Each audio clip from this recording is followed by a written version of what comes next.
안녕하세요. 이사야 전도사입니다.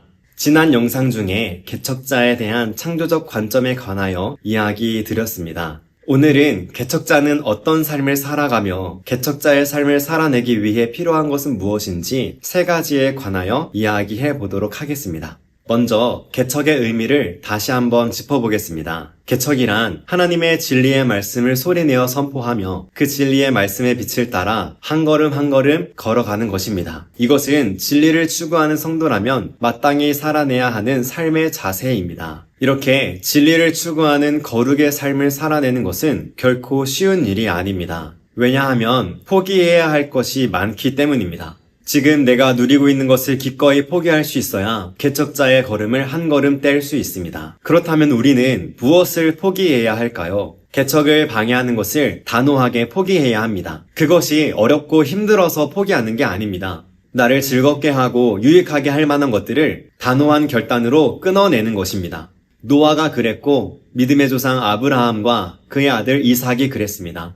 또한 야곱이 그러했고 모세와 많은 선지자 그리고 예수 그리스도께서 그렇게 하셨습니다. 지금은 하나님의 말씀을 소리내지 못하게 방해하는 것에 대하여 그리고 진리의 말씀의 빛을 비추지 못하게 방해하는 것을 끊어내기 위하여 단호한 결단을 해야 할 때입니다. 오늘날 우리는 많은 것을 누리고 있고 포기할 수 없는 많은 가치들을 가지고 있습니다. 그러나 진리 앞에서 그 무엇도 가장 최우선의 가치가 될 수 없습니다. 개척자의 삶을 살아가는 것은 진리의 문제입니다. 내가 무엇을 진리라고 여기느냐 하는 문제인 것이죠. 개척은 진리를 추구하는 행위입니다. 진리보다 더 큰 문제가 무엇이 있겠습니까?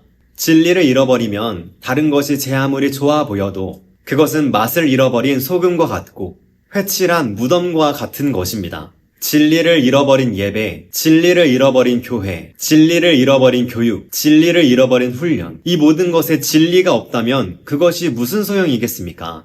여러분은 진리를 추구하기 위해, 거룩을 잃어버리지 않기 위해 무엇을 포기하시겠습니까? 저도 많은 것을 포기하고 진리를 추구하기 위한 개척자의 삶의 걸음을 시작하였습니다. 제가 왜 개척의 걸음을 시작하게 되었는지에 대하여는 다음 영상에서 함께 이야기 나누도록 하겠습니다. 다음은 개척자의 삶에 필요한 세 가지에 대한 이야기입니다. 첫째는 담대함입니다. 개척자로의 부르심, 곧 하나님의 뜻과 계획이 있습니다. 그리고 개척자로 부르신 하나님의 목적은 거룩에 있습니다.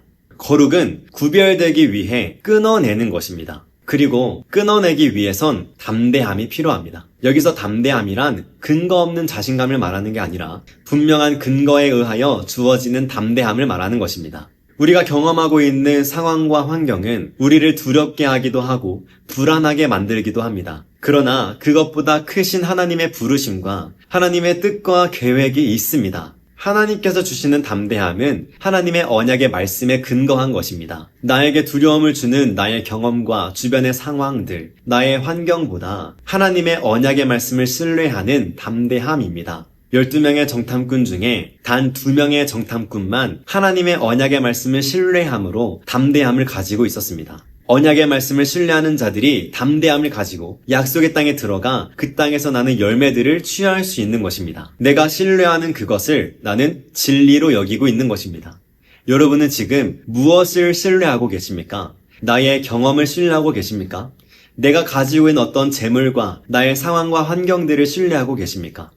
아니면 나의 자녀와 나의 스펙과 내가 가지고 있는 어떤 능력을 신뢰하고 계십니까? 하나님의 언약의 말씀을 신뢰하고 그것을 붙들고 나아가시기 바랍니다.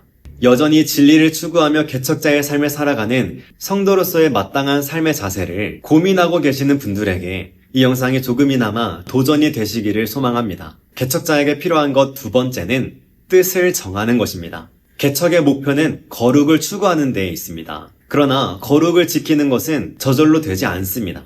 거룩을 방해하는 것이 있는데 그것으로부터 거룩을 지켜내기 위해서는 뜻을 정해야 되는 것입니다.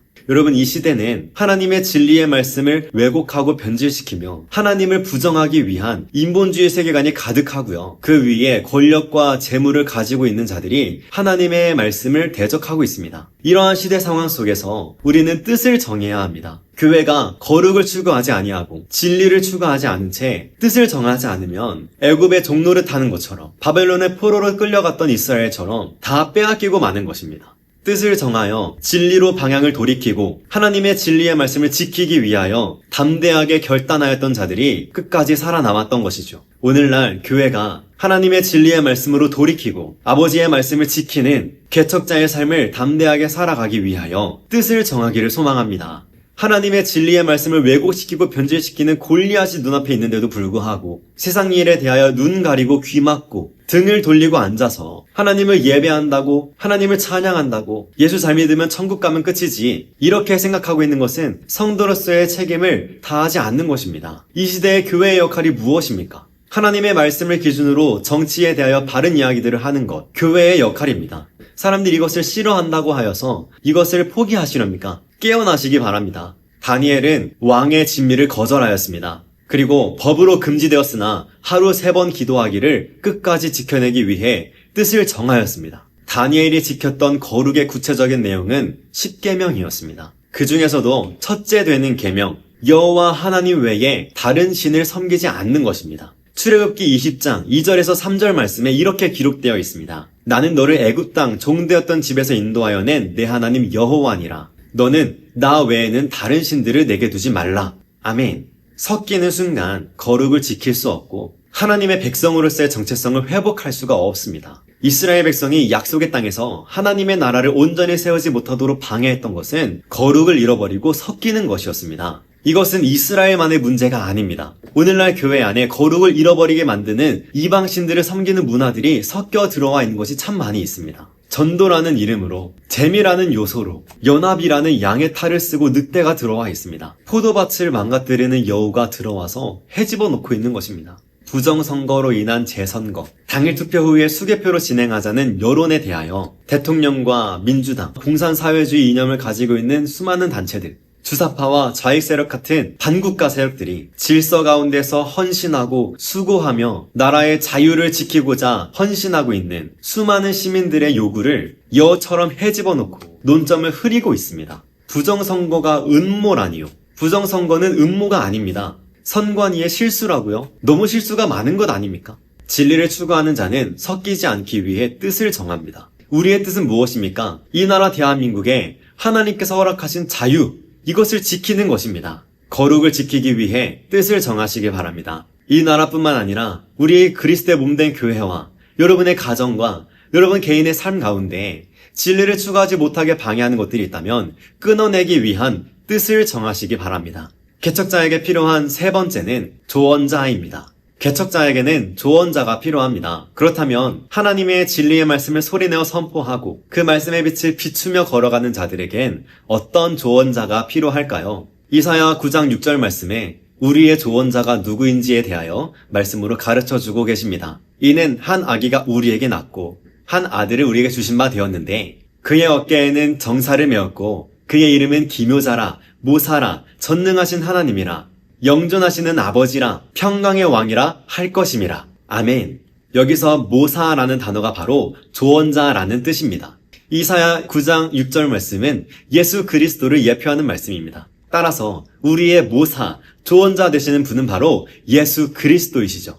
예수 그리스도의 조언을 듣는 자가 다 되시기 바랍니다. 그분의 조언을 듣고자 하는 자가 그 조언을 들을 수 있는 것입니다. 그렇다면 예수님을 어떻게 의지할 수 있을까요? 오늘날 우리에게 예수 그리스도께서 약속하여 보내주신 성령님이 계십니다. 그분은 말씀의 영이시고요. 가르치시는 분이십니다. 그 말씀으로 깨닫게 하시고 그 말씀을 생각나게 하시는 분이십니다. 하나님의 말씀을 더 알기 위하여 힘쓰시기 바랍니다. 그 말씀을 소리내어 선포하고 그 말씀의 빛을 비추며 한 걸음 한 걸음 성령님과 함께 걸어 나아가시기 바랍니다. 그리고 가장 확실한 방법은 그 말씀을 마음판에 새기는 암송을 하는 것입니다. 말씀을 사랑하는 것이죠. 오늘도 개척자의 걸음을 한 걸음 한 걸음 내딛기 위하여 하나님의 말씀을 더욱 사랑하는 자가 되시기 바랍니다. 조언자를 버리면 안 됩니다. 성령님을 의지하는 자들이 다 되시기 바랍니다. 성령님께 반응하는 개척자가 되시다.